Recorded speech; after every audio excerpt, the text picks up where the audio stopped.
dia pengkeranian. Maksud pengkeranian sini bukan maksudnya secara langsung kita jadi kerani. Betul. Tapi tambahan. Ada sisipan di situ. Dalam proses kerja itu memang akan mula dengan perancangan, semakan, penilaian. Dalam proses kerja dinamakan PDCA sebagai contoh.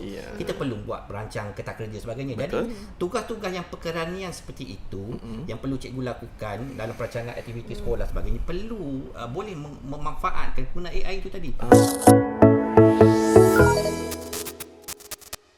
Assalamualaikum warahmatullahi wabarakatuh. Salam sejahtera, salam Malaysia Madani, salam maju Johor, salam pendidikan bermutu, insan terdidik, negara sejahtera, salam Joholiks. Baiklah, pada hari ini, Cikgu Podcast dibawakan khas oleh Kelab Sukan dan Rekreasi Jabatan Pendidikan Negeri Johor, Pertubuhan Teknologi dan Inovasi Pendidikan Malaysia serta bersiaran dari studio penyiaran Sektor Sumber dan Teknologi Pendidikan Jabatan Pendidikan Negeri Johor.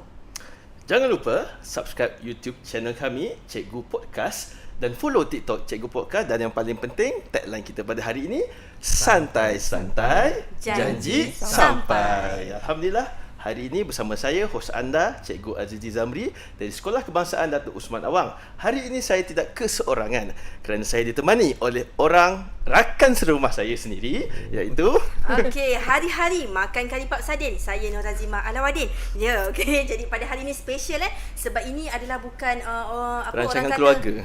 Bukan rancangan semanis kurma. Gitu. Tapi kita membincangkan isu-isu yang sangat serius. Kita kena serius hari ini. Hari ini kita profesional walaupun kita dah berlatih. Ya puan, apa khabar puan? Sihat? Alhamdulillah. Lama tak jumpa Okay. Kita jangan buka panjang sangat hari ni. Okay, kerana hari ini kita ada topik yang sangat relevan, sangat trend, iaitu teknologi AI dalam rancangan pendidikan Malaysia 2026 hingga 2035. Okey, baik. Jadi saya nak berkongsilah dengan panel kita, dengan Cikgu Azizi, memetik kata-kata daripada Benjamin Franklin. Beliau mengatakan bahawa an investment in knowledge pay the best interest. Dalam konteks rancangan pendidikan Malaysia 2026-2035 atau kita panggil RPM lah ya, pendidikan bukan sekadar proses pembelajaran tetapi satu pelaburan strategik untuk masa depan negara. Baik, persoalannya, dalam aspirasi rancangan pendidikan Malaysia 2026 hingga 2035 ini, iaitu untuk melahirkan generasi masa depan yang kompeten dan berdaya saing, di manakah sebenarnya kedudukan AI dalam ekosistem pendidikan kita? Adakah ia sekadar alat atau pemangkin perubahan kepada pedagogi dan kepimpinan pendidikan? Dan untuk menjawab soalan itu, Puan Zima, kita hari ini sangat bertuah kerana kita ditemani oleh dua orang panel yang sangat hebat, iaitu panel pertama kita, seorang pemimpin sekolah, guru besar yang sangat berpengalaman, progresif dan sangat komited dalam transformasi digital sekolahnya, iaitu Tuan Haji Faruzi bin Ibrahim dari Sekolah Kebangsaan Mutiara Dini. Apa khabar Tuan Haji? Baik. Tuan Haji Abel, nama glamournya. Terima kasih Tuan Haji datang. Dan juga panel kedua kita juga orang yang tak lain dan bukan, seorang guru besar yang sangat kompeten dan tidak asing lagi dalam dan sangat berwibawa dan merupakan penerima anugerah Nyala Rasa Guru 2024, iaitu Puan Siti Anita binti Misra dari Sekolah Kebangsaan Tampil Utama. Kata saya betul? Terima kasih Puan kerana sudi hadir pada hari ini menemani kami semua untuk podcast hari ini. Dan rasanya tak terlambat untuk saya mengucapkan selamat hari raya kepada Tuan Haji Abel. Tuan Haji Abel. Katanya kelik Kelantan. Kelik Kelantan. Saya kita jangan pecah. Dan Puan Anita sambut raya di mana? Kita sambut di Aitam Batu Pahat saja. Orang Batu Pahat. Orang Johor. Orang Johor. Kambing 40 hari. Ya. Menarik. Okey, baik. Kita terus kepada kita punya segmen kita pada hari ini, iaitu berkenaan dengan RPM kita. Baik dah Tuan Haji, apabila kita menyebut tentang RPM, Rancangan Pendidikan Malaysia 2026-2035, apa yang sebenarnya peranan AI ni dalam meningkatkan kualiti pendidikan sebenarnya, Tuan Haji? Terima kasih Cikgu Azizi atas soalan yang diberikan. Jadi sebenarnya AI ini kita tengok dia sebagai bertindak sebagai transformasi teknologi ataupun enjin transformasi. Jadi saya nak bawa pendengar sekalian ataupun kita semua di sini, kita dalam konteks tiga perkara utamalah. Apa yang dimaksudkan enjin transformasi tersebut. Enjin transformasi tersebut yang kita nak relatekan AI dengan RPM inilah kalau kita bawa kepada contoh pada murid bermaksud sendiri, murid ini ada peluang untuk akses pelajar kendiri yang lebih tinggi lah. Bermaksud kat sini kalau kita ambil contoh, ada satu aplikasi, saya tak sebutlah aplikasi apa, nanti mempromosikan nampak sangat taja kita ya, punya betul kita faham. PM tepi lah. Tapi yang tepi lah nanti. Nanti saya akan promote kemudian. Yalah, Saya pun sebenarnya duta dia, tapi Okey. tak ambil sini. Okey. Sebenarnya ada satu aplikasi tu, contohnya soalan kuis, murid berjawab guna teknologi AI ni, maksudnya murid jawab soalan matematik. Dilemahnya bahagian darab. Maka soalan itu akan kerap lagi diulang untuk diberi latihan berikutnya dalam fokus pada darab yang dia tak mahir tadi. Sampai katakanlah betul, sampai dia mahir, maksud dia akan satu dapat soalan. Bermaksudnya kat situ AI belajar mengenali murid tersebut. itu sendiri. Jadi bila kat situ membantu murid, maksudnya murid tak perlu lagi mungkin dengan bantuan cikgu nak tunggu kat kelas nak bagi keluarkan soalan terbeza. Betul. Kat sini nampak AI itu berperangan sebagai enjin transformasi nak mengubah pendekatan konvensional yang dahulu dengan teknologi AI. Yang kedua, bila kita tengok dari aspek guru pula, dia sebenarnya AI ini memperkasakan peranan guru itu sendiri. Maksud saya memperkasakan guru, sebenarnya guru kita ni cekap bekerja daripada zaman dulu yang kita kenali sehingga sekarang pun memang sangat cekap dan efisien bekerja. Betul, memang. Tapi dengan adanya kerja-kerja pengkeranian, maksud pengkeranian sini bukan maksudnya secara langsung kita jadi kerani, betul. Tapi tambahan. Ada sisipan di situ. Dalam proses kerja itu memang akan mula dengan perancangan, semakan, penilaian. Dalam proses kerja dinamakan PDCA sebagai contoh. Kita perlu buat perancang kertas kerja sebagainya. Jadi tugas-tugas yang perkeranian seperti itu yang perlu cikgu lakukan dalam perancangan aktiviti sekolah sebagainya, perlu boleh memanfaatkan guna AI itu tadi. Maksudnya kalau contoh nak buat minit mesyuarat dengan AI, contohnya aplikasi tertentu, kita rakaman ucapan minit mesyuarat, kita masukkan dalam AI, kemudian AI boleh translatekan dan keluarkan report, kita letakkan beberapa prompt betul. Dalam beberapa itu akan menjadikan beberapa saat saja kerja-kerja perkara yang akan jadi mudah. Memudahkan. Okey, yang terakhir pula, konteks nak merapatkan jurang equity. Dalam RPM kita ada tumpuan RPM tu access dan equity. Bermaksud kat situ murid yang berada di kampung, di pedalaman di Sarawak sebagai contoh, ataupun kita ambil Johor lah, di Pulau Au Johor, dengan adanya AI ini, dia boleh belajar sama peluang dengan budak di Johor Bahru, di bandar. Jadi kat situ AI ini berperanan untuk merapatkan jurang pelajar di luar bandar dan juga di bandar. Menarik. Betul, kita dengar penerangan daripada Cikgu Faruzi yang sangat terpukau. Terkesima memang betul lah, memang betul Cikgu Azizi. Dia memang tokoh. Sesuai dengan tokoh memang itu. Memang boleh nampak ketokohannya. Jelas. Okey, baik, kita beralih pula kepada Puan Anita, seorang guru besar. Figura guru besar yang sangat-sangat dikagumi. Saya bercita-cita lagi 10 tahun nak jadi macam Puan.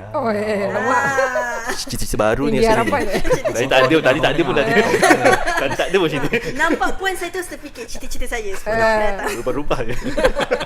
Okey, jadi saya difahamkan Puan telah memenangi anugerah Nyala Rasa Guru untuk tahun 2024, dan ini memang bukan calang-calang anugerah memang siapa yang dapat pun memang sangat-sangat berkaliber lah, orang kata. Memang susah anugerah tersebut. Jadi mungkin Puan boleh ceritakan sedikit tentang anugerah tersebut, bagaimana boleh dapat dan sebagainya. Baik, terima kasih kepada Cikgu Azimah dan rakan-rakan. Sebenarnya anugerah itu adalah anugerah nyala yang dianjurkan oleh Jemaah Nazir, dan kami menerima anugerah tu di Putrajaya lah, di mana bersama dengan Menteri Pendidikan, dan di Johor Bahru lah. Di Johor Bahru sekolah yang menerima anugerah tu hanya 2 sahaja di Johor Bahru. Sekolah saya menerima anugerah lonjakan, dan sebuah lagi sekolah di Johor Bahru, dia menerima anugerah Nyala Harapan. Nyala Harapan. Jadi sebenarnya proses nak terima anugerah tu bukan sesuatu yang mudah lah. Sementara lagi saya sebenarnya baru berkhidmat di SK Taman Tampuk Utama, di mana pada tahun 2023 saya posting pada Julai. Okey. Saya pesan pada Dalam Julai. masa yang sekejap tapi mampu. Awal sangat. sangat pantas. Oh, sangat pantas. Macam tak percaya pun ada. Ya. Jadi anugerah tu pada tahun 2024. Jadi anugerah yang kami terima tu adalah mengiktiraf pengurusan semualah standard 1 sehingga standard 5 dari segi pengurusan organisasi, pengurusan kurikulum, pengurusan harian murid, pengurusan co-curriculum dan juga kualiti guru lah. Kualiti guru. Jadi bila dia beranggapan beginilah, kalau pengurusan cemerlang, Betul. insya-Allah kemenjadian murid kita dapat tingkatkan. Dan dalam setahun, dalam tahun 2024 itulah yang kami kerjakan bersama-sama. Okey, jadi kami sendiri pun tak sangka sebenarnya, sebab penilaian tu bukan hanya daripada satu tahap saja. Kita melalui empat tahap penilaian, di mana untuk yang tahap yang pertama tu kita melalui saringan portal. Okay, saringan portal, dan saringan portal ni menurut Jemaah Nazir di Johor, kita ada 200 lebih sekolah yang memohon untuk taraf cemerlang. Okey. Tetapi yang ditapis melepas tapisan untuk saringan yang pertama 20 sekolah di Johor. 20 sekolah di Johor dan 6 sekolah adalah di Johor Bahru. Bukan calang-calang ni. Jadi bila dah lepas tu Nazir daripada Jemaah Nazir daripada Johor Bahru turun, dia akan datang menyemak data evidence. Okay, so kami ingatkan dah lepas ni je. Dah sampai sini je lah. Sampai sini je lah. Confident tu tak ada.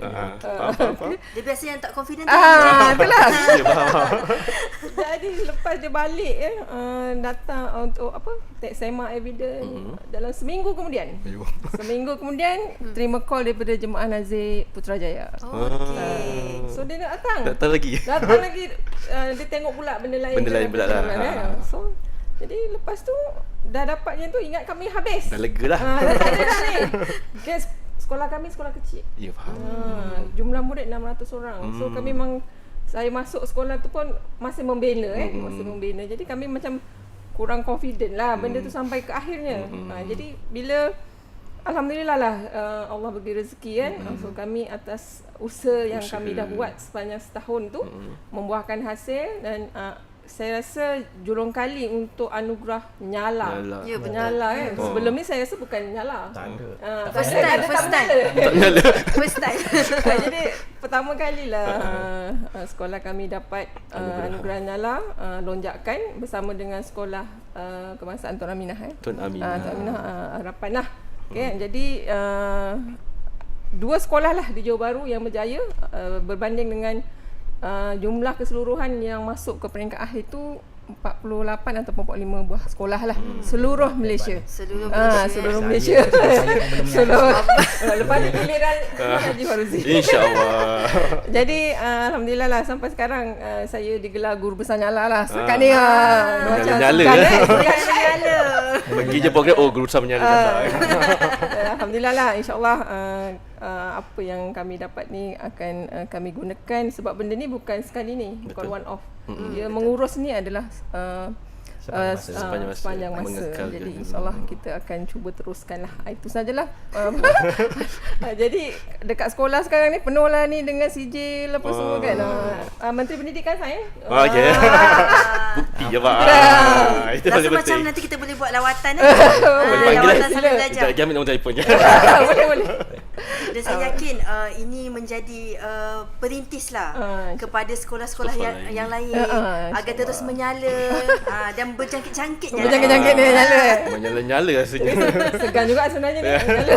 InsyaAllah. Dan saya rasa anugerah ini memang sangat berprestij lah, sebab memang first time kita nampak dekat media sosial pun tak pernah ada. Yeah. Bila ada tu memang kita yakin bahawa para penerima anugerah pun memang dipilih bukan kaling-kaling lah. Selayaknya. Setuju. Bagai verification. Nazir. Selalu Nazir ditakuti kan. Ya.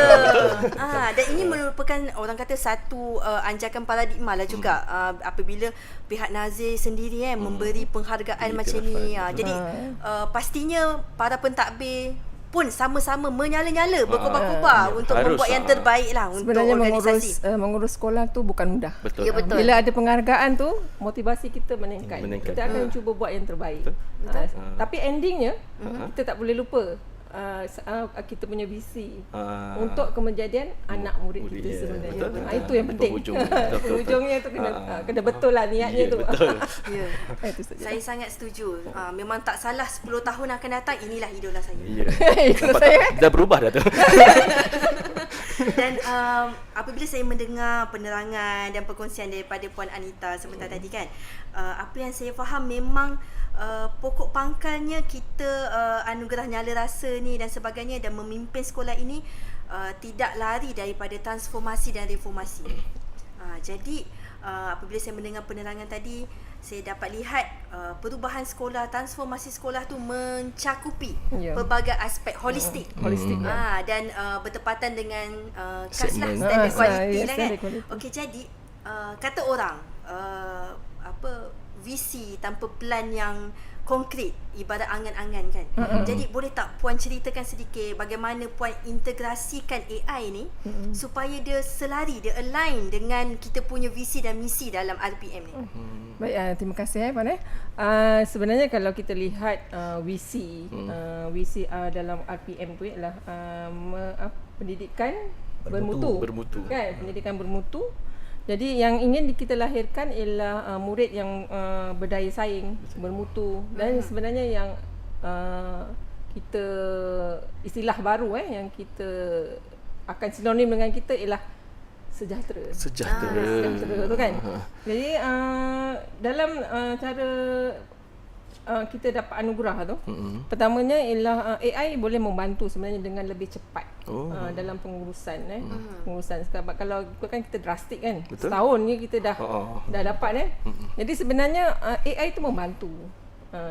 Contohnya dalam untuk meningkatkan kualiti PTPC guru, AI membantu membina bahan dengan cepat, dengan cepat. Lepas tu apa yang kita nak semua boleh. Kita just type prompt. Type saja. Kan Janji promptnya betul. Jadilah dia. Jadilah dia sangat-sangat membantu. Okey, itu dari segi PTPC guru lah. Tapi kalau dari segi pengurusan berkait sangat dengan rapat dengan data. Betul. Tanpa data kita tak boleh lihat mana yang kita nak selesaikan dahulu. Jadi melalui AI kita senang nak buat analisis. Bila analisis, kemudian langkah-langkah kita pun dah ada dah. Dah dapat dah. Cepat kan. Jadi proses kalau kita ada masalah, kita nak berubah, nak apa dan sebagainya, itu sangat cepat berbantukan dengan AI lah. Jadi pengurusan data tu jadi mudah. Okey, kemudian dari segi pembangunan guru itu sendirilah. Pembangunan guru, sebab kejayaan murid tak kisahlah dalam HAM ke, dalam bidang hal ehwal murid ke, dalam kurikulum ke, dalam dia punya sasiah. Semuanya adalah yang paling penting ialah guru.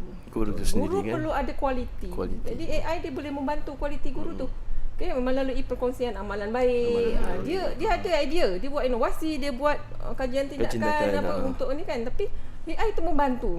Mencetuskan idea. Ya betul lah. Tetapi idea tu kita garap, kita susun dan dikongsikan bersama. Tetapi ada tahap penilaian dia lah. Ada tahap penilaian dia. Okey.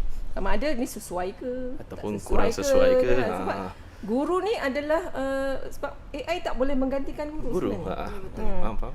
AI kita boleh cari apa saja knowledge, ilmu, tetapi yang mempertimbangkan guru tu adalah guru juga, manusia lah juga. Jadi sepanjang saya untuk gerakkan yang cepat tu, maksudnya kita nak bergerak dengan cepat, nak ubah, nak transform saya punya organisasi, nak jadi lebih cepat cekap. AI sangat membantu saya melalui cara-cara begitulah. Itu sajalah yang saya dapat katakan. Saya sangat suka Cikgu Azizi sebab kita dapat lihat daripada perspektif seorang pentadbir mereka sangat orang kata open minded untuk menerima perkembangan terkini kan. Orang dulu kata kalau besar kata biasa jarang mahir dengan ya betul lah. Besar sekarang sebagai pentadbir kena selari. Kalau tak anak buah Ya. Betul. Faham? Jadi Jelas. kita Di nak sini seronok. orang tak boleh tipu kita lah. Betul. Ini yang bahaya ni. Kita Bahaya. kena lebih advance supaya jadi betul. yang untung adalah nanti organisasi. Betul. Sebab tu kita panggil tokoh. Sebab itulah idola.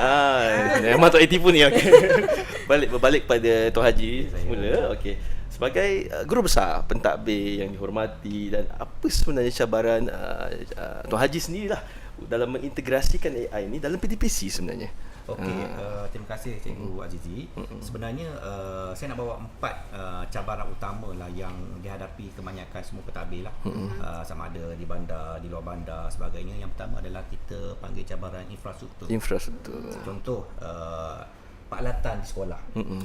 Maksudnya KPM dah bekalkan, tapi dia mungkin tidak mencukupi. Betul. Tapi which is kita perlu inisiatif untuk bagaimana pihak sekolah untuk buat jaringan dan jalinan dengan pihak luar. Kita tak boleh nak sekadar menunggu. Betul.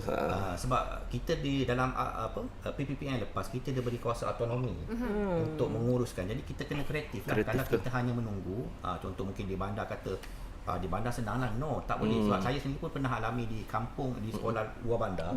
Bagaimana kita kena kreatif. Betul. Maksudnya contoh infrastruktur tadi katakanlah internetnya kurang. So kita kena usahakan. Contoh kalau di luar bandar, di kawasan yang tiada liputan internet, kita boleh guna sekarang teknologi satelit tersebut. Contoh ada satu syarikat yang mengeluarkan internet secara satelit. Kita boleh langgan dan harga tu boleh dibeli dengan usaha kita lah buat jaringan dan jalinan tersebut tadi.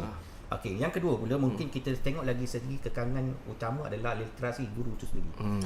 Bila saya pindah di sekolah baharu saya ini, kita nak ubah minda cikgu di situ mungkin ada sebahagian ni nak berumur 50 tahun ke atas. Faham? Dia ada satu panggil techno stress. Ya. Takut Takut dengan teknologi. Kita sebagai pemimpin, kita masuk macam kami mungkin generasi yang berbeza lah punya. Tapi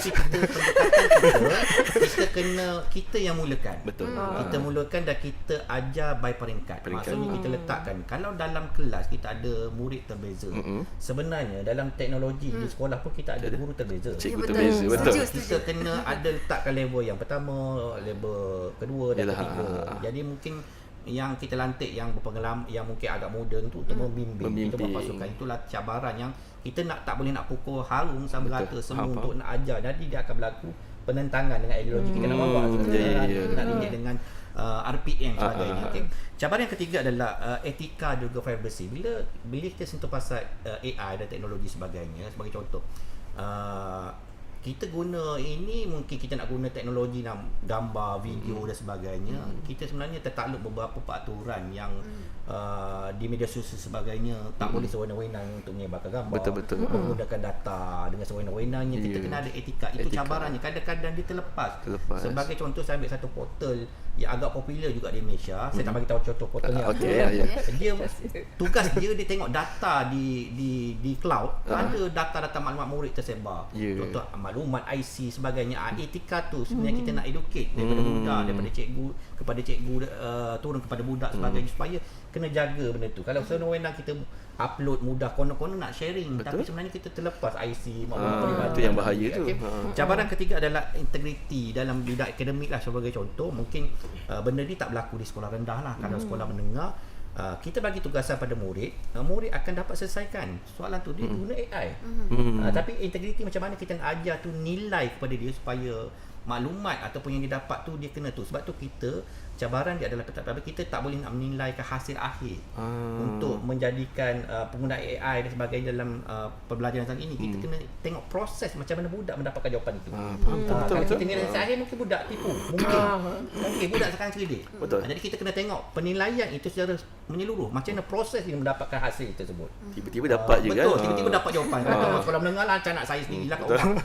Jawapan saya tengok cantik. cantik. Matematik letak gambar snap, jawapan keluar. Settle dah masalah. Betul. Cikgu kena cakap. Sebab tu perlu lebih tabir. Itulah reformasi yang sedang berlaku di Malaysia ini. Kita nak lahirkan nilai budak itu supaya beretika dengan cabaran-cabaran yang ada tadi. Betul. Ya, saya sangat setuju dengan apa yang Tuan Haji Abel. Abel. Tuan Haji Abel Tuan Haji kongsikan Abel tadi kita. Dan saya sangat terkesima lah kan, sebab beliau sangat mendalami proses-prosesnya dan sebagainya, dan itu sangat penting. Saya fikir sebagai seorang pentadbir memang kita kena cakna, Betul. kena ambil tahu daripada peringkat basic, asasnya apa yang perlu ditambah baik dan sebagainya lah. Dan saya sangat tertarik apabila Tuan Haji Fauzi tadi menekankan unsur nilai dalam proses pembelajaran tersebut. Bukan sahaja produk akhir yang kita kena ambil maklum, tetapi bagaimana proses itu berjalan. Dan ini sangat berkait rapat dengan soalan yang bakal saya ajukan kepada Puan Siti Anita. Apabila Tuan Haji Fauzi tadi mengatakan nilai, jadi kita maklum ada satu kajian menunjukkan bahawa sekitar 60% pendidik telah menggunakan AI. Jadi AI ni dah tak asing lagi lah, memang dah sebati dan dibudayakan di sekolah dalam kalangan guru-guru kita. Tetapi dia dah menjadi realiti di bilik darjah.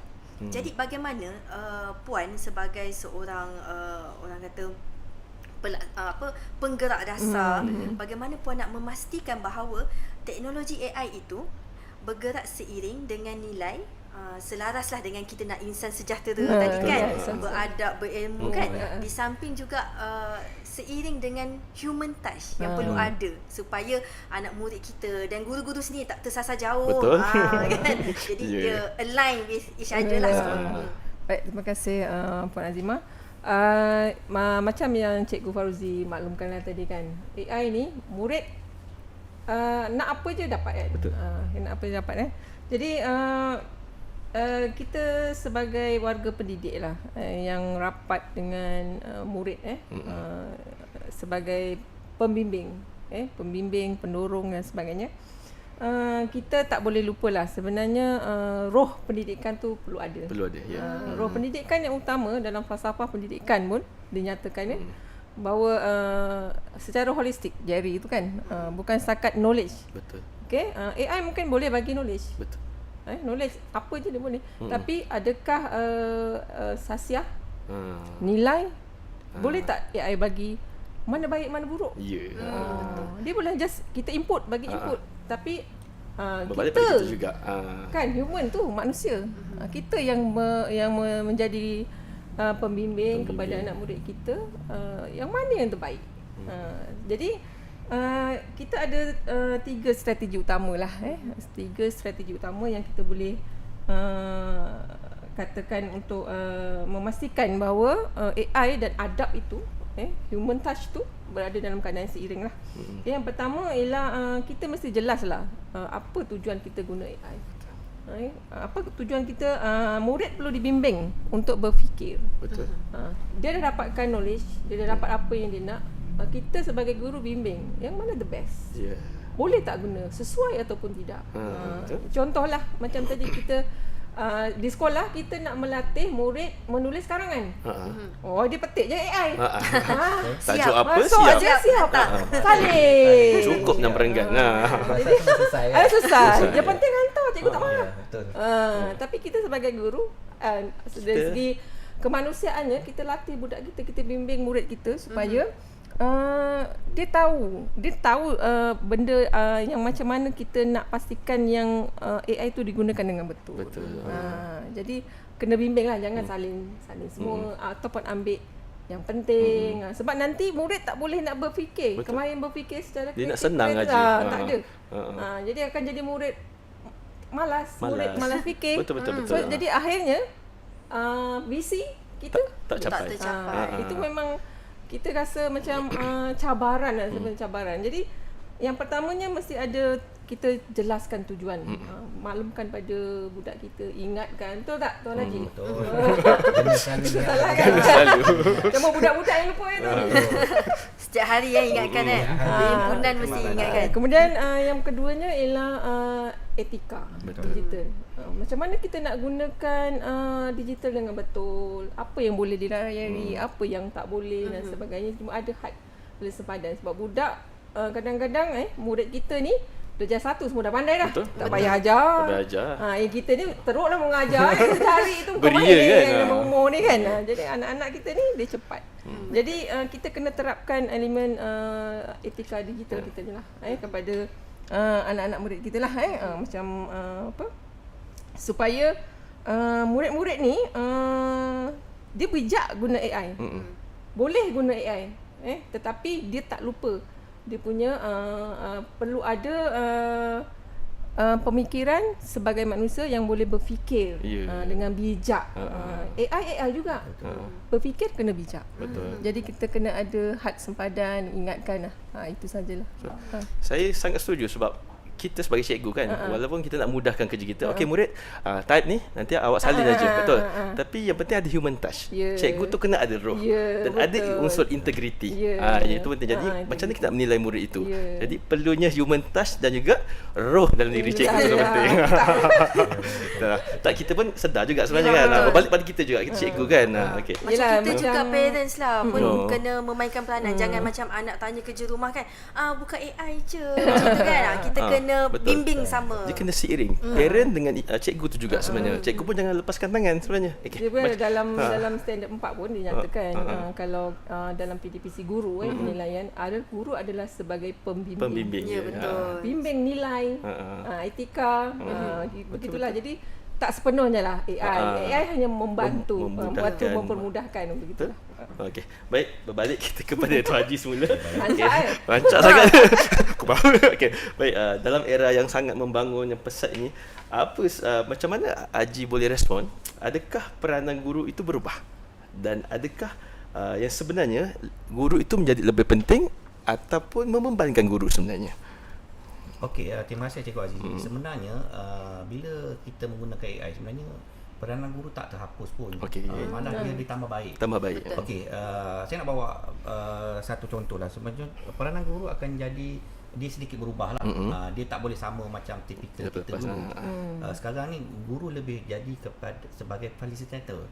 Maksudnya daripada dulu guru ini kita mungkin kaedahnya menyampaikan maklumat, kita cari maklumat, kita nyampaikan dalam kelas. Tapi sekarang berbeza, guru itu membimbing murid-murid sebab murid-murid ini sebenarnya dah tahu. Maaf saya cakap, kadang-kadang kita tak sedar murid kita ni dah tahu dahulu, cuma dia tak faham. Itulah peranan kita sebagai facilitator di dalam kelas, membimbing murid itu, menyatakan ini tak bagus, awak dah tengok ni bahan yang awak dapat daripada mana, sumber bagaimana, AI sebagainya. Dia kata AI. So kita lah bimbing anak untuk nilai tersebut. Jika tidak, nanti dia hanya tahu dan dia tak faham. Dia tahu benda-benda tu, macam contoh tembak, tengok main game pistol sebagainya, itu tahu. Tahu tembak tapi ya betul lah. Okay. Yang kedua pula, dari sudut peranan guru itu akan menjadi kena tambah baik sebagai pakar EQ. Itu maksudnya emosi. Dari emosi maksudnya macam saya tadi lah, sahabat saya ada sebut pasal nilai tersebut. Bila emosi ini AI tak boleh macam robot, kita katalah robot yang kamera yang kita ni kan, dia boleh mengawal, boleh tengok muka kita, tapi dia tak faham emosi kita. So itulah peranan kita nak memupuk nilai tersebut, kita bimbing murid, yang ni sebenarnya tak boleh, yang ni tak bagus, awak dapat maklumat macam ni. Kita kena peka benda itu. Kita tak boleh membiarkan kita hanya beri maklumat murid-murid cari dan kita tak bimbing itu emosi murid. Kita touch tadi Puan Azimah sebut, sentuh budak. Sebab kalau kita tengok dalam standard guru Malaysia, ada carta kita tu yang tengah-tengah tu dia panggil jiwa pendidik, yang Cikgu Aziz sebut roh. Ada gambar love. Ada gambar love. Jiwa pendidik tu kita tak ada. Kita membiarkan. Jadi roh tu membiarkan budak jadi nakal, kasar, tak ada perasaan sebagainya. Yang terakhir adalah kita peranan guru ni sebagai arkitek. Maksudnya kita lah kena terpaksa merancang pedagogi dia dalam kelas dengan cara yang berbeza. Sebagai contoh, kalau kita ambil satu aplikasi gamifikasi yang melibatkan AI sebagainya, kita arahkan murid, kita beri arahan tu biar jelas sebagainya. Murid ini pergi ke sini dengan arahan ini, kena tengok ini. Kita kena ada arkitek merancang didikan tersebut. Kita tak boleh tak apalah murid kau lebih pandai. Maksudnya biarkan murid akan belajar dengan orang lain, orang konten-konten kreatif di luar negara Indonesia. Kita anak kita sebut perkataan yang pelik-pelik kan. Betul. Sebab kita tak bimbing, sebab dia belajar daripada banyak bahasa Indonesia lagi dia banyak. Dia tak belajar teknologi tu daripada seorang guru. Betul. Kalau dia belajar daripada guru, cikgu bimbing, cikgu tahu game lah, cikgu main PUBG cikgu main Oh, jadi dia rasa macam kan. sebab Dan tu lebih kita dekat kena lah dengan kita kan. Kita masa faham. kita membimbing ayat, kita tak nak lagi guna ayat tak apalah zaman dia. Zaman tak dia. boleh. Tak boleh. Gen Tak Z boleh lah biarkan. apa kan. Transformasi guru tak kena. Ha. Sebab tu kena kena blend dengan apa yang berlaku sekarang. Sekarang. Cikgu kena follow. Bukan kata nak kejar. Kalau kejar memang tak mampu. Sebab teknologi belajar hari ni esok berubah. So Cepat, kita cepat. follow. Ikuti pelan-pelan, ikut kemampuan pace tadilah yang terbeza. Yang saya maksudkan tadi ada guru pun terbeza dari segi teknologi pemahaman. Okey? Senang kata cikgu ni lebih kena kompeten. Betul. Dia kompeten dengan era sekarang. Kena Betul. ready, kena ready, kena Kan. berubah, kena melakukan transformasi diri, Ya. kena jangan jadi takut teknologi. Ya. Okey, takut teknologi itu satu benda yang kalau dia menidakkan teknologi perubahan ini, maka dia akan jadi satu tugas ataupun peranan yang akan membebankan jiwa Jiwa dia itu sendiri, betul. untuk Berlapang bergerak dada lah. Kena positif lah senang kata. Okey. Kepada Puan Anita pula. Puan Anita juga seorang guru besar. Kan? Anugerah nyala rasa tu. Okey. Berat tu. Berat tu, Anugerah. okey. Beban ni dipikul. Bagaimana Puan membimbing guru ni agar dia tidak terlalu bergantung pada AI? Sebenarnya itulah. Apa yang nak saya katakan ni, AI ni memang Memudahkan. memang memudahkan ni. Tetapi kita pun tak boleh juga nak kata kita larang guru kita jangan guna. jangan guna kan. Betul. Sebab tapi apa yang kita boleh buat tu ialah kita cuba minta guru kita menggunakan tetapi membimbing membimbing penggunaan tu dengan lebih beretika lah. Yelah. Macam Tuan Haji maklumkan tadi kan. Kita guna tetapi penuh etika. Dan berintegriti. Integriti. Sebab AI ni sebenarnya dia bukannya AI tu adalah pembantu. Betul. Bukan pengganti. Dia tak boleh gantikan cikgu. Betul. Betul. Kalau tak tutup IPG. betul. Sebab AI Tutup IPG. sebab AI tak ada roh. AI tak ada roh. Kalau betul Tuan Haji Betul. Tutup IPG tu. Tutup IPG. Habis anak kita. Habis lah. Tak jadi cikgu. Kan? Jadi kena ada beberapa langkah lah yang kita betul. boleh ni kan. Yang pertama tu kita kena ada terapkan pemahaman lah. Pemahaman yang kukuhkan pemahaman guru tentang pedagogi guru. Sebab kita penat belajar. Betul. Di IPG, di universiti, Universiti. pedagogi. Pedagogi. Banyak kita belajar tentang pedagogi. Macam mana nak mendekati murid, bagaimana nak memilih yang mana baik, yang mana buruk. tidak, okay? Yang mana nak kalau murid ni jenis ni macam mana nak mendekati. uruskan. Contoh memang kita ada macam Tuan Haji tadi maklumkan, kita ada kumpulan-kumpulan murid mengikut dia punya, ada yang sederhana, ada yang guna AI berbeza. boleh bahan, tetapi pendekatan dari segi emosi nak mendekati kumpulan cemerlang bagaimana, nak mendekati kumpulan yang ni macam mana, betul. kan semua perlukan cikgu. Tak perlukan AI. Tak perlukan AI. Tak perlukan AI. Okey, jadi itu salah satunya lah. Maknanya cikgu di sini AI hanya alat membuat kira sokongan. Sokongan saja. Sokongan Jadi tetap yang menjadi keutamaan adalah profesionalisme guru itu sendiri. Sebab mahal tu, harga kena bayar kan, nak dapat degree pendidikan tu kan, betul kan. 5 tahun setengah contohnya itu kan. Kemudian kita boleh juga membuat amalan reflektif lah dalam PDPC. Sentiasa ada menilai semula. Okey, memang AI boleh bagi bahan ni. Okey, apa kan, tapi kita dalam lepas PDPC kita tengok sesuai atau tidak. Sentiasa ada perkongsian amalan baik. Jadi maksudnya guru dengan guru boleh berbincang bersama, tengok ini okey ke tak, you ajar ni okey tak, PLC kita, PLC kita macam mana kan sebagainya. Jadi bukan kita guna AI semua okey, semua sesuai, tidak.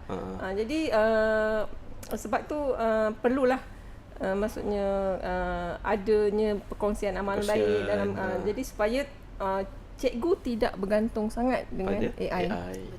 AI hanya alat sokongan sajalah. Jadi kemudiannya kita adakan inilah garis panduan penggunaan AI. Okey, maksudnya tekankan integriti kan. Kadang-kadang AI memanglah kita letak je keluar je lah. Betul. Apa je lah. Aku nak tak ada apa. Ada je. Nak mengadu masalah. Nak lebih menarik, semua dah keluar. keutamaan adalah pemikiran guru itu sendiri. Ya, betul. Guru kena boleh berfikir mana okey, mana yang tak okey, mana yang dapat wowkan PDPC dia. Macam mana nak wowkan hasil nanti, impaknya. Hasil maksudnya murid tu pencapaian murid. Kan jadi kita sediakanlah guideline yang sesuai lah. Jadi kita pastikanlah walaupun AI juga, tapi guru pastikan kekal sebagai kita punya keutamaan penggerak utama untuk kita sukses dalam kita punya anak murid kita punya pencapaian dalam sekolah. Jadi puan setuju tak kalau saya katakan biar kita menguasai AI, jangan AI kuasai kita? Yes, sangat setuju. Love. Kesimpulan terus kan. Zaman sekarang ni memang kita kena cepat cepat tangkap, cepat adapt dan adopt dengan apa yang berlaku lah. Okey, soalan seterusnya yang ini serius. Saya jarang serius. Soalan akhir Tadi macam-macam tadi cakap serius ya. Saya jarang serius ni. Okey. Jadi secara peribadilah kalau saya sendiri sebagai seorang guru sains kan, so kita akan cakna kepada TIMSS dan PISA, data-data daripada situ, dan kita dapati memang data TIMSS dan PISA di Malaysia telah menerima peningkatan, menunjukkan peningkatan, tetapi masih lagi di bawah peratusan yang digariskanlah dalam purata antarabangsa OECD. Okey, dan ini menunjukkan cabaran utama kita adalah lebih kepada bukan sahaja kepada akses kepada pendidikan, macam Haji Faruzi tadi katakan pelajar luar bandar dan pelajar bandar boleh mendapat akses yang sama. Tetapi bagaimana pelajar-pelajar kita ini mendapat pendidikan yang berkualiti? Dan ini selaras kalau kita lihat kembali dalam RPM yang latest ini ada menekankan konsep kemampanan. Itu satu wording yang baru untuk RPM kita lah, yang membezakan RPM dan juga PPPM yang telah kita laksanakan dengan jayanya lah kan. Jadi saya nak minta pendapat yang arif lagi bijaksana Tuan Haji Abir, bagaimana kita nak memastikan akses, equity dan juga kualiti pendidikan tu selari dengan SDG 4. Sustainable Development Goal ini. Dan bagaimana untuk menghasilkan sesuatu pembelajaran yang bermakna. Lebih bermakna. Boleh kongsikan sikit dengan kami. Soalan tu dia punya intro panjang tu Dia memang suka mukadimah. Jadi berbalik kita pergi pada SDG 4. SDG 4 ni bermaksud kualiti pendidikan dalam Sustainable Development Goal. Yang ni yang global pakailah. Okey, balik kita nak tengok pada access, equity dan quality. Sebenarnya bila ada kita punya akses tu dalam AI, dalam pembelajaran sekarang ini, maksudnya memang kita boleh memecahkan tembok geografi. Maksud ayat bermaksud tembok geografi ini maksud macam saya kata tadi lah, di bandar dan luar bandar. Contoh tak cukup cikgunya, mungkin kita katalah KPM sedang usaha untuk melengkapkan cikgu sebagainya, tapi kadang-kadang dia berlaku pertukaran tu, sementara nak gantikan guru baru itu. Contohnya cikgu sains tak ada, tapi mungkin cikgu yang menggantikan itu, bila tembok kalau tidak halangan nak hantar cikgu sains yang baru di pendalaman, dengan ada tu cikgu tu boleh belajar menggunakan AI. Jadi budak tak akan terlepas untuk belajar sains tersebut, walaupun cikgu tu mungkin tak mahir, tapi dia boleh rujuk dengan itu bantuan AI tersebut tadi. Jadi tak berlakulah jurang tadi, akses tadi tak terhad. Maksudnya nak tunggu cikgu dilengkapkan sebagainya, dia akan digantikan. Cuma kata mungkin ada ambil masa beberapa bulan sebagainya, sebab sekarang kan pertukaran agak laju.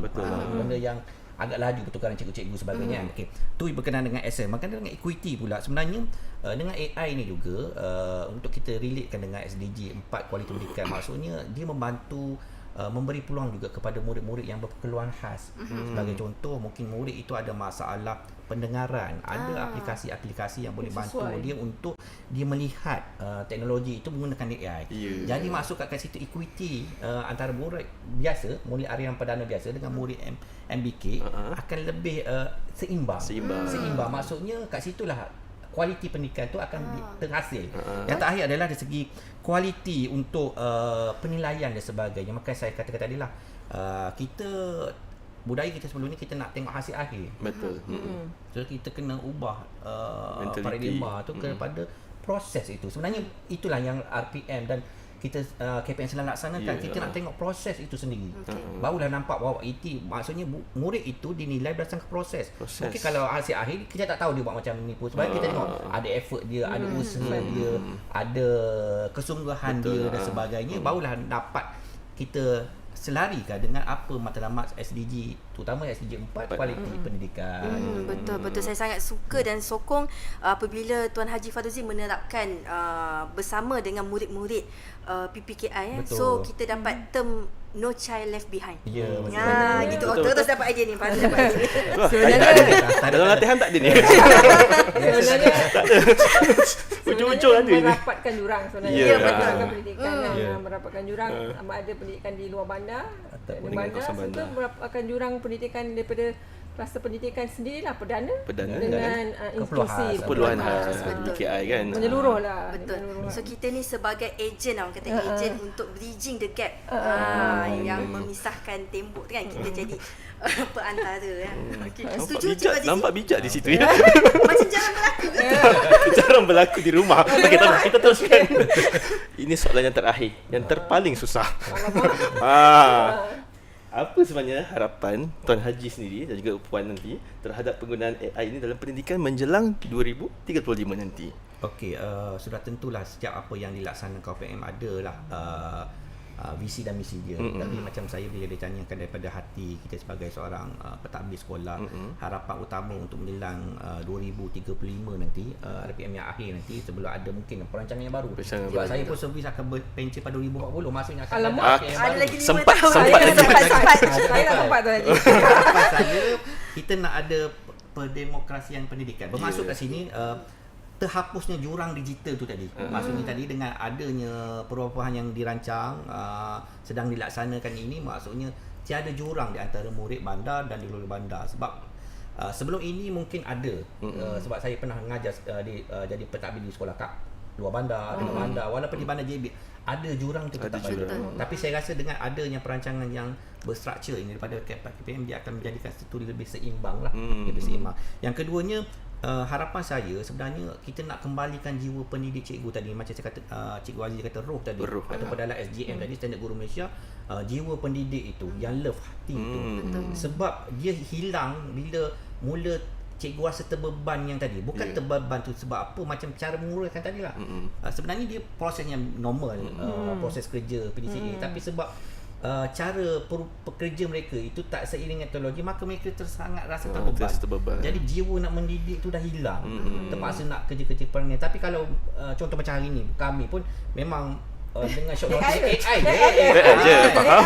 Tapi konteks kita bantu kita mengawal dia, kita menapis, membincang sebagai benda tu akan jadikan lebih mudah. Walaupun kita short notice sebenarnya itu rahsia dekat kemudian yang ketiga, kita nak generasi yang pandai menyelesaikan masalah. Contoh kita ambil contoh, ni saya bawa contoh anak saya lah. Bila dulu kita kalau ada masalah, kita tak cerita pun kat bapak kita masalah tu, contoh macam anak saya ada berlaku pada saya, Abi, tayar motor bocor, nak buat apa? Dia telefon bapak. Sedangkan anak saya umur 19 tahun. Saya kata, kau selesaikan sendiri. Jadi kita bagi task begitu. Maksudnya kita nak lari budak tu pandai menyelesaikan masalah, bukan cakap cari masalah, menyelesaikan masalah yang ada. Maksudnya bantu untuk diri sendiri dah betul. Dia yang cari. Betul. Maksudnya kita nak dia ada keyakinan. Itu yang kita harap dengan RPM ini. Didirikan dengan teknologi AI, dia boleh tahu. Contoh ni dia tahu kalau nak selesaikan tayar bocor ataupun apa benda rosak, dia boleh tengok YouTube, boleh tengok belajar. Tapi belajar tempat betul lah, sebab kita dah didik ilmu tadi. Jangan dia pergi cari tempat lain. Jadi itulah harapan untuk supaya benda ini, walaupun ada proses kita baru mula 2026, tunggu lagi sampai 2035, ambil masa. Tapi saya percaya di tengah-tengah tu nanti mestilah KPM akan buat semakan dan sebagainya, penambah baik. Okey, dalam peringkat pelaksanaannya, so kita jalankan saja. InsyaAllah kami ni warga sekolah, pentadbir sekolah membimbing anak-anak buah dan juga rakan-rakan sekitar lah. Okey, baik, itu harapan Tuan Haji. Macam mana pula dengan harapan anugerah nyala rasa ni? Berat. Sempurna nyala ni. Itulah nak mengekalkan nyala kan. Itulah secara jujurnya lah harapan saya sebagai pentadbir sekolah. Harapan dalam RPM jugalah, kalau kita lihat dia perlukan kita harapannya nak melahirkan murid yang celik digital. Betul. Betul kan kalau kita lihat betul. ada kan dia punya apa teras. Tetapi saya mengharapkan seimbang. Betul. Seiring celik digital tanpa melupakan nilai-nilai kemanusiaan. Sejahtera. Jadi dua-dua tu perlu seimbang pada saya. Perlu beradab, perlu beretika. Okey. Kerana kita tak nak, memang kita tahu AI itu penting, tetapi kita tak nak korbankan nilai-nilai kemanusiaan supaya anak-anak kita pada masa hadapan dapat berfikir secara kritis, dapat menyelesaikan masalah dan dapat dia membantukan AI, tapi dia dapat memilih mana yang berfikir yang mana sesuai dengan dia, mana yang tidak sesuai. Jangan bergantung semata-mata dengan AI. Pada saya lah. Jadi kita ni AI ni sebenarnya bukan mengubah cara kita mengajar. Kita mengubah cara kita mengajar, tapi mengangkat martabat pendidikan kita. Jadi kita tak ke belakang. Kita seiring ke depan, tetapi tidak melupakan unsur-unsur kemanusiaan dalam diri. Jadi seimbang lah. Itu harapan saya. Juga harapan saya rasa harapan semua pendidik lah. Makna kita nakkan yang AI dengan kemanusiaan, sebab endingnya kita nak melahirkan sejahtera. Muridnya jadi sejahtera. Jadi perlu seimbang lah. Jadi itu sajalah. Saya rasa sangat termotivasi Jadi mungkin kita akan plan kita punya perancangan kerjaya kita akan jadi guru besar pula. Dia lalu-lalu kan. Ya, sebenarnya kita memang dia dah merancang untuk saya sebenarnya. kita rancang, kita buat sekali PDCA untuk dia sekali. Nampak tak siapa queen? Nampak tak? Kita cuba. Kita cuba mengawal itu. Okey, baik. Jadi sebelum kita menutup tirai, kita ada sedikit game lah. Kita nak juga pengalaman main game. Nanti orang tanya, pernah main game dengan guru besar? Okay. Kita sediakan bahan saja. Okey. Jadi macam mana Cikgu Azizi game kita hari ni? Okey, game ni senang je. Puan Azimah akan nyatakan soalan, beberapa soalan mudah insya-Allah. Jawapan ditunjukkan tak? Nak guna AI. Kita boleh fokus kat kamera jawapan nanti Alamak. Okey, kita nak dalam masa yang sama, selain main game, kita nak tengok tulisan guru besar cantik. Tulisan AI masalah AI. Kita nak seimbangkan. Okey. Jadi kita nak main game lah, rapid fire. Sekejap saja, tak sampai 1 minit. Okey, dah ready? Alamak. Dah. Okey, so soalan pertama senang sahaja. AI, kawan atau cabaran? Tulis Tulis. Besar-besar. Tuan Haji dah siap. Besar ke apa? Besar. Boleh. Padam balik. Okey, apa jawapannya kita tengok sikit. Okay. Kawan. Okey, so bagus kita anggap AI ni sebagai kawan. Kita bukannya cabaran, tapi kita be friend dengan AI. Okey, kemudian yang ini pendek saja jawapannya. Guru, perlu takut AI ataupun tidak? Seram. Aku nak padam ni.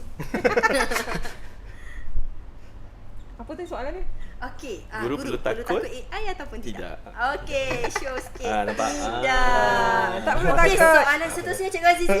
Saya je ni. Okey, apa dia? Murid sekarang. Tak apalah Cikgu Azizi. Biar. Mana soalan? Okey, baiklah. Soalan seterusnya soalan terakhir lah. Murid sekarang, digital native atau digital dependent? Baru jumpa. Baru jumpa Saya tulis dulu lah. Tulisan hodoh pula. Tak apa, tu memang tulisan penerima anugerah. Dia lain sikit. Okey, boleh tunjukkan. Digital native dan juga sama. Kita memang sama-sama menyala.